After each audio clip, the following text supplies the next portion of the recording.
ನಾನ್ ತಾಳ್ಮೆ ಕಳ್ಕೊಂಡಾಗೆಲ್ಲ ತುಂಬಾ ಜನ ತಲೆಗಳನ್ನ ಕಳ್ಕೊಂಡಿದ್ದಾರೆ. ಇಲ್ಲಿ ಡೈಲಾಗ್ ಇದೆ, ಬಟ್ ಆ ಆಟಿಟ್ಯೂಡ್, ಟ್ರೀಟ್ಮೆಂಟ್ ಅದೇನಿದ್ರು ನಮ್ಮ ಶಿವಣ್ಣನವ್ರಿಗೇನೆ ಸೇರಿದ್ದು.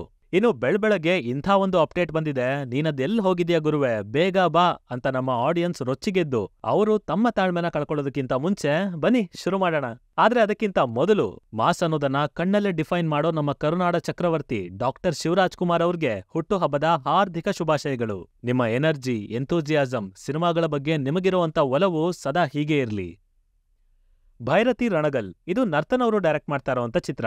ಈ ಮುಂಚೆ ಇದ್ದಂತ ಅನೌನ್ಸ್ಮೆಂಟ್ ಪ್ರಕಾರ ಆಗಸ್ಟ್ 15ಕ್ಕೆ ಸಿನಿಮಾ ಬರಬೇಕಾಗಿತ್ತು. ಬಟ್ ನಂತರದಲ್ಲಿ ಅದು ಪೋಸ್ಟ್ಪೋನ್ ಆಗಿ ಫೈನಲಿ ಈಗ ಸೆಪ್ಟೆಂಬರ್ನಲ್ಲಿ ಬರೋದಕ್ಕೆ ರೆಡಿ ಆಗಿದ್ದಾರೆ. ಅಂಡ್ ಆ ಪ್ರಮೋಷನ್ಸ್ನ ಮೊದಲ ಭಾಗವಾಗಿ ಭೈರತಿ ರಣಗಲ್ ಫಸ್ಟ್ ವರ್ಡಿಕ್ಟ್ ಅನ್ನ ಇವತ್ತು ರಿಲೀಸ್ ಮಾಡಿದ್ದಾರೆ. ಬಿಟ್ಟಂತ ಟೀಸರ್ನಲ್ಲಿ ನಾನೇನ್ ಎಕ್ಸ್ಪೆಕ್ಟ್ ಮಾಡಿದ್ದೆ, ಏನೆಲ್ಲ ಎಲಿಮೆಂಟ್ಗಳು ಇರ್ಬೋದು ಅಂತ ಅನ್ಕೊಂಡಿದ್ನೋ ಅದನ್ನೆಲ್ಲ ಸಖತ್ತಾಗಿ ಪ್ಯಾಕ್ ಮಾಡಿದ್ದಾರೆ. ಅಂಡ್ ಅಷ್ಟೇ ಚೆನ್ನಾಗಿ ಅವುಗಳನ್ನ ಪ್ರೆಸೆಂಟ್ ಕೂಡ ಮಾಡಿದ್ದಾರೆ. ಸ್ಪೆಷಲಿ ಆ ಫ್ರೇಮ್ಗಳು ಮಚ್ಚಿ ಕೆಳಗ್ ಬೀಳೋದ್ರಿಂದ ಹಿಡಿದು ಗನ್ ಮೇಲೇಳೋವರೆಗೂ, ಶಿವಣ್ಣನವರ ಲಾಂಗ್ ವಾಕ್, ಆ ಕಣ್ಣುಗಳು, Ramayana, factory, mining, and then ಈ ಫ್ರೇಮ್ ಚೆನ್ನಾಗಿತ್ತದು. ಅಂಡ್ ಆಲ್ಮೋಸ್ಟ್ ಇಡೀ ಟೀಸರ್ ತುಂಬಾ ಟಿಪಿಕಲ್ ನರ್ತನ್ ಅವ್ರನ್ನ, ಅದು ಕೂಡ ಬಹಳ ದಿನಗಳಾದ್ಮೇಲೆ ನೋಡಿ ತುಂಬಾನೇ ಖುಷಿ ಆಯ್ತು. ಒಂದಷ್ಟು ವರ್ಷ ಬೇರೆ ಪ್ರಾಜೆಕ್ಟ್ಗೋಸ್ಕರ ವರ್ಕ್ ಮಾಡಿ ಅದಕ್ಕೆ ಅಂತ ತಮ್ಮ ಸಮಯನೆಲ್ಲ ಮುಡಿಪಾಗಿಟ್ಟು ನಂತರ ಅಲ್ಲಿಂದ ವಾಪಸ್ ಬಂದು ತಮ್ಮ trademark Bhairathi Ranagal script ಅನ್ನ ಎತ್ಕೊಂಡು ಅನೌನ್ಸ್ ಮಾಡಿದಾಗ ಇಲ್ಲೇ ಇಷ್ಟೊಂದು ಟೈಮ್ ವೇಸ್ಟ್ ಆಗಿದೆ, ಇನ್ನ ಈ ಸಿನಿಮಾ ಬರೋದಕ್ಕೆ ಅದಿನೆಷ್ಟು ಸಮಯ ಹಿಡಿಯತ್ತೋ ಅಂತ ಅನ್ಕೊಂಡಿದ್ದೆ. But he was very clear. ಹಾಗಾಗಿನೇ ಬರೀ 1.5 ವರ್ಷದಲ್ಲಿ ಸಿನಿಮಾ ರಿಲೀಸ್ ಹಂತಕ್ಕೆ ಬಂದಿದೆ. ಅಂಡ್ ಆಲ್ಸೋ ಕ್ವಾಲಿಟಿ ಅನ್ನೋದ್ರಲ್ಲಿ ಸಾಸಿವೆ ಕಾಳಷ್ಟು ಕಾಂಪ್ರಮೈಸ್ ಆಗೋದಿಲ್ಲ ಅನ್ನೋ ಲೆವೆಲ್ಗೆ ಟೀಸರ್ನ ಕೊಟ್ಟಿದ್ದಾರೆ. ಬಟ್ ಇಷ್ಟೆಲ್ಲ ಇದ್ರೂನು ಬೇಜಾರಾಗುವಂತ ವಿಷಯ ಏನಂದ್ರೆ KGF ಜೊತೆಗಿನ ಕಂಪ್ಯಾರಿಸನ್ ಮತ್ತದೇ ಒಪಿನಿಯನ್. ಎಲ್ರಿಗೂ ಅಂತ ಅಲ್ಲ, ಕೆಲವೊಬ್ರು ಕೆಲವೊಂದ್ ಕಡೆ ಅದನ್ನ ಹೇಳ್ತಾ ಇದ್ದಾರೆ.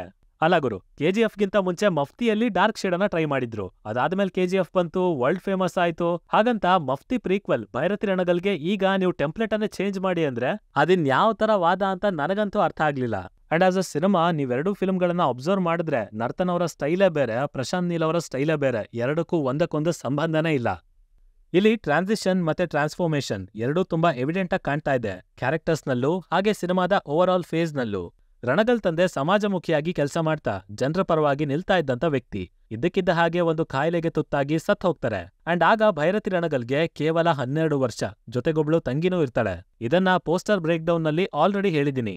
ಅಪ್ಪ ಹೋದ್ಮೇಲೆ ಬೇರೆ ದಾರಿ ಹಿಡಿದೇನೆ ತನ್ನ ತಂದೆ ಹೇಳ್ಕೊಟ್ಟಂತ ನೀತಿ ಪಾಠದಂತೆ ಒಳ್ಳೆ ದಾರಿಯಲ್ಲಿ ಸಾಕ್ತಾ ಪ್ರಾಮಾಣಿಕವಾಗಿ ಜೀವನ ಮಾಡಿ ಕಷ್ಟಪಟ್ಟು ಓದಿ ಲಾಯರ್ ಆಗ್ತಾನೆ.